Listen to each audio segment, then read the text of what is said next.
நீங்க கால்ல நரம்பு வலி சயாட்டிக்காவால அவதிப்பட்டுட்டு இருக்கீங்களா? இதுக்கு ரெஸ்ட் எடுக்கிறது தாங்க சரியான தீர்வுன்னு யாராவது சொன்ன அட்வைஸை கேட்டு அதை பண்ணிட்டு இருக்கீங்களா? நீங்க அதுலேருந்து ரெக்கவர் ஆகாம இருக்கிறதுக்கு இதுவே ஒரு முக்கியமான காரணமா இருக்கலாம். நம்மள பல பேருக்கு சயாட்டிக்காவை பத்தி ஒழுங்கான விஷயங்கள் தெரியறதில்ல. நம்ம கேட்குற தப்பான அட்வைஸஸ் நம்பி அதை ஃபாலோ பண்றதுனாலே நிறைய பேருக்கு வந்துட்டு 100% சயாட்டிக்கா குணமாகாம இது ஒரு பெரிய லாங் ஸ்டாண்டிங் இஷ்யூவாகவே போயிட்டு இருக்கு. ஸோ இந்த வீடியோவில் நம்ம சயாட்டிக்கா மித்ஸை தான் நம்ம பற்றி பார்க்க போகிறோம். அது எல்லாத்தையும் உடச்சி எறியும் வாங்க. இந்த வீடியோவை கடைசி வரைக்கும் பாருங்க. நான் கடைசியாக சொல்ல போகிற மித்து தான் உங்களை எக்ஸைட் பண்ணக்கூடிய ஒரு விஷயம். வணக்கம், நான் உங்கள் Anand, chief physiotherapist from Singapore. நீங்கள் காலில் நரம்பு வலி சயாட்டிக்காவால் அவதிப்பட்டுக்கிட்டு இருந்தீங்க அப்படின்னா உங்கள் ஃப்ரெண்ட்ஸ்டேருந்தோ சரி இல்லை ஃபேமிலி மெம்பர்ஸ்டேருந்தோ சரி நிறைய சயாட்டிக்கா ரிலேட்டட் அட்வைசஸ் நீங்கள் கேட்டிருப்பீங்க. அன்ஃபார்ச்சுனேட்லி என்ன ப்ராப்ளம்னா அவங்களுக்கே சயாட்டிக்கா பற்றி முழுமையாக தெரியாததுனால தப்பான விஷயங்களை உங்கள்கிட்ட அட்வைஸாக கொடுக்க போய் அதை நீங்கள் ஃபாலோ பண்ணுறதுனாலேயே நிறைய பேருக்கு சயாட்டிக்கா வந்து முழுமையாக குணமடைகிறதில்ல. ஸோ இதெல்லாம் பிரேக் பண்ணணும் அப்படிங்கிறதுக்காக தான் இந்த மெயினாக இந்த வீடியோ போட்டிருக்கேன்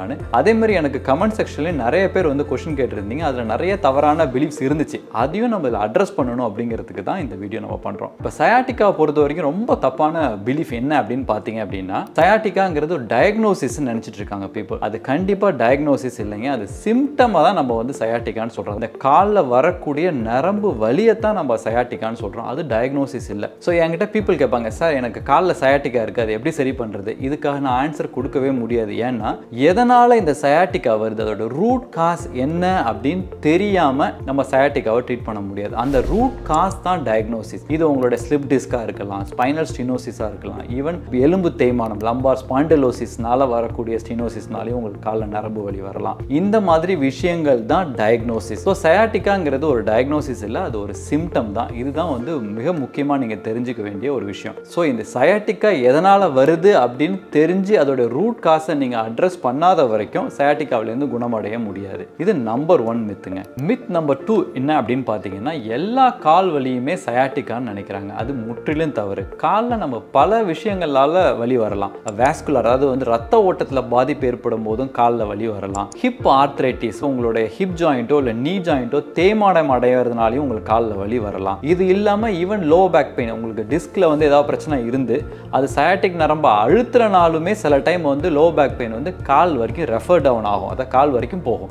அது வந்து நமக்கு சயாட்டிக்கா கிடையாது. இந்த விஷயங்களாலலாம் நம்ம காலில் வலி வரலாம். இது கூட நம்ம வந்து சயாட்டிக்காவை வந்து கன்ஃபியூஸ் பண்ணிக்க கூடாது. அது மட்டும் இல்லாமல் இப்போ நல்லா எக்ஸசைஸ் பண்ணுறவங்க, நல்லா ஓடுறவங்க, வாக்கிங் போகிறவங்க, இவங்கெல்லாம் பார்த்தீங்கன்னா காலில் தசைகள் இருக்கு இல்லையா, மசில்ஸில் ஏதாவது ஸ்ட்ரெயின் வர்றதுனாலையும் காலில் வலி வரலாம். ஸோ இது கூட வந்து நீங்கள் சயாட்டிக்காவை கன்ஃபியூஸ் பண்ணிக்காதீங்க. நரம்புனால வரக்கூடிய வலி மட்டும்தான் சயாட்டிக்கா. மற்றபடி காலில் வரக்கூடிய மற்ற வலிகள் எல்லாம் நம்ம சயாட்டிக்கான்னு சொல்லக்கூடாது. அடுத்து பார்க்கக்கூடிய காமன் மித் எப்படி என்னன்னு பார்த்தீங்கன்னா, சயாட்டிக்கா வந்து வயசானவங்களுக்கு மட்டும்தான் வரும் அப்படின்னு ரொம்ப பேர் நம்பிட்டு இருக்காங்க. அது முற்றிலும் தவறு. சயாட்டிக்கா வந்து irrespective ஆஃப் த ஏஜ் யாருக்கு வேணாலும் வரலாம். அது எப்படி மெயினாக வருது அப்படின்னு பார்த்தீங்கன்னா, புவர் பாஸ்டர்னாலேயோ உங்களோட கோர் ஸ்டெபிலிட்டி நல்லா இல்லை அப்படின்னாலும், நீங்கள் பார்த்தீங்கன்னா ஜிம்முக்கு போகிறவங்க நிறைய பேர் சயாட்டிக்கா கம்ப்ளைண்ட் பண்ணுறாங்க. ஏன் அப்படின்னா improper way of lifting weights. So இதுதான் வந்து உங்களுக்கு டிஸ்கில் வந்து ப்ரெஷரை அதிகப்படுத்தி அது வெளியில் வர்றதுக்கு காரணமாகுது.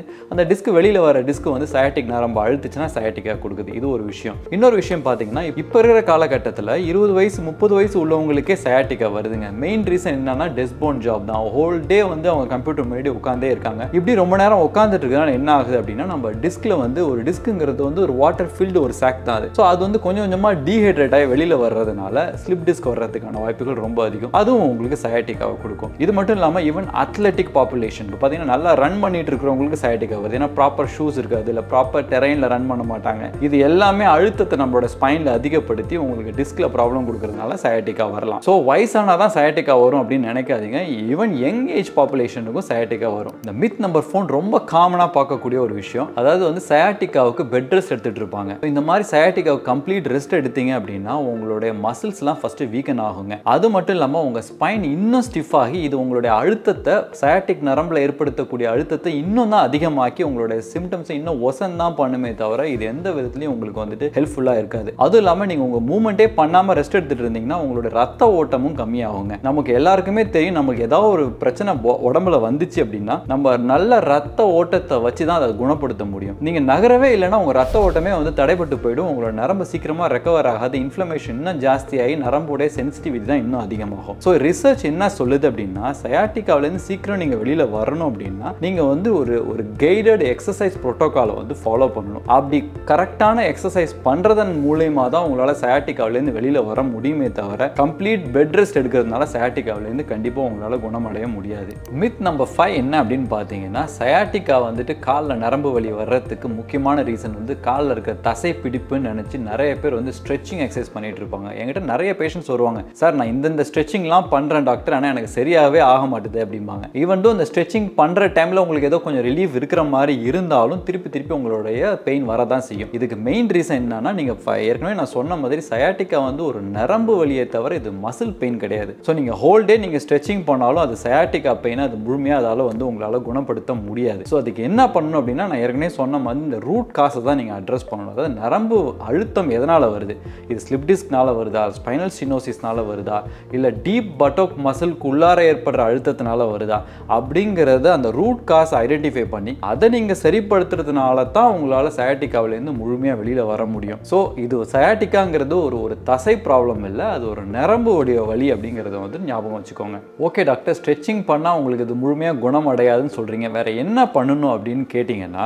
இதுக்கு வந்து உங்களுக்கு கைடட் எக்ஸசைஸ் ப்ரோட்டோகால் வேணும். அந்த எக்ஸசைஸ் ப்ரோட்டோகால் என்னென்ன விஷயங்கள்லாம் இருக்கும் அப்படின்னு பார்த்தீங்கன்னா, லம்பார் மொபிலிட்டி எக்ஸசைஸ், அதாவது வந்து உங்கள் பேக்கோடைய மொபிலிட்டியை இம்ப்ரூவ் பண்ணக்கூடிய எக்ஸசைஸ் இருக்கணும். இது முக்கியமான விஷயம். அது இல்லாமல் நரம்போடைய ஓட்டத்தை அதிகப்படுத்துறதுக்கான நர்வ் ஃப்ளாசிங் எக்ஸசைஸ் வந்து அதில் இருக்கணும். அது இல்லாமல் பாஸ்டர் கரெக்ஷன் எக்ஸசைஸ், நீங்கள் இந்த நீங்கள் உட்காடுறது இல்லை வெயிட் தூக்குறது இல்லை வீட்டு வேலைகள் செய்கிறப்போ எந்த மாதிரி உங்களுடைய பாடி பொசிஷன் இருக்கணும், இந்த மாதிரி உங்களுடைய பாஸ்டரை கரெக்ட் பண்ணக்கூடிய பாஸ்டர் எக்ஸசைஸ் இருக்கணும். இது எல்லாத்துக்கும் மேலே கோர் ஸ்டெபிலிட்டி எக்ஸசைஸ், உங்களுடைய கோர் மசில் தான் உங்களுடைய ஸ்பைனை வந்து ஸ்டெபிலைஸ் பண்ணக்கூடிய மசில். ஸோ அந்த மசில் ஸ்ட்ராங்காக இல்லை அப்படின்னாவே நம்மளால வந்து நம்மளுடைய முதுகை வந்துட்டு கரெக்டான பொசிஷனில் வச்சிருக்க முடியாது. ஸோ இந்த எக்ஸசைஸ் ப்ரோட்டோகாலை நீங்கள் ஃபாலோ பண்ணால் தான் இதுலேருந்து முழுமையாக வர முடியும். ஸோ இந்த எக்ஸசைஸ்லாம் பற்றி நல்லா தெரிஞ்சுக்கிறதுக்கு என்னுடைய இன்னொரு வீடியோடைய லிங்க் நான் டிஸ்கிரிப்ஷனில் போடுறேன், அதையும் பாருங்கள். ஸோ நம்ம கடைசியாக நீங்கள் எதிர்பார்த்துட்டு இருந்த போனஸ் மித், உங்களை எக்ஸைட் பண்ணக்கூடிய போனஸ் மித் அப்படின்னு பார்த்தீங்கன்னா, ரொம்ப பேர் வந்து சயாட்டிகா வந்து பர்மனன்ட், அதுக்கு சொல்யூஷனே இல்லைன்னு நினச்சிட்டு இருக்காங்க. அது முற்றிலும் தவறு. ஸோ பெரும்பாலான பேருக்கு சயாட்டிகா எதனால் வருது அப்படின்னு பார்த்தீங்கன்னா, சயாட்டிக் நரம்பில் ஏற்படக்கூடிய டெம்பரவரி இரிட்டேஷனால தான் வருது. ஸோ அதை வந்து நீங்கள் ரூட் காசை நம்ம சீக்கிரமாக ஐடென்டிஃபை பண்ணி அதுக்கான ப்ராப்பரான எக்ஸசைஸ் ட்ரீட்மெண்ட் நம்ம எடுத்தோம்னா சயாட்டிகாவிலேருந்து சீக்கிரமாகவே நம்மளால குணமடைய முடியும். ஸோ நீங்கள் ரொம்ப லேட்டாக அதை வெயிட் பண்ண தான் அது சயாட்டிகா வந்து கிரானிக் கண்டிஷனாக மாறுது. ஸோ ஏர்லியராக ஐடென்டிஃபை பண்ணுங்க, ஏர்லி ட்ரீட்மெண்ட் பண்ணீங்கன்னா உங்களால் சயாட்டிகாவிலேருந்து 100% வெளியில் வர முடியும். ஸோ இந்த வீடியோவில் நம்ம பல மித்ஸை பற்றி பார்த்தோம். நீங்கள் இதில் சர்ப்ரைஸான விஷயம் எது அப்படிங்கிறத வந்து கமெண்ட் செக்ஷனில் பதிவு பண்ணுங்க. ஸோ உங்களுக்கு இதில் ஏதாவது டவுட்ஸ் இருந்துச்சு இதை பற்றி கேட்கணும் அப்படின்னா என்னோட இன்ஸ்டாகிராம் பேஜோட லிங்க்கை நான் வந்து கீழே டிஸ்கிரிப்ஷனில் போடுறேன். என்னோட இன்ஸ்டாகிராமில் நீங்கள் என்ன டைரெக்டாக காண்டாக்ட் பண்ண முடியும். இந்த மாதிரி பல பயனுள்ள தகவலுக்கு என்னோட சேனலை சப்ஸ்கிரைப் பண்ணுங்கள். நன்றி.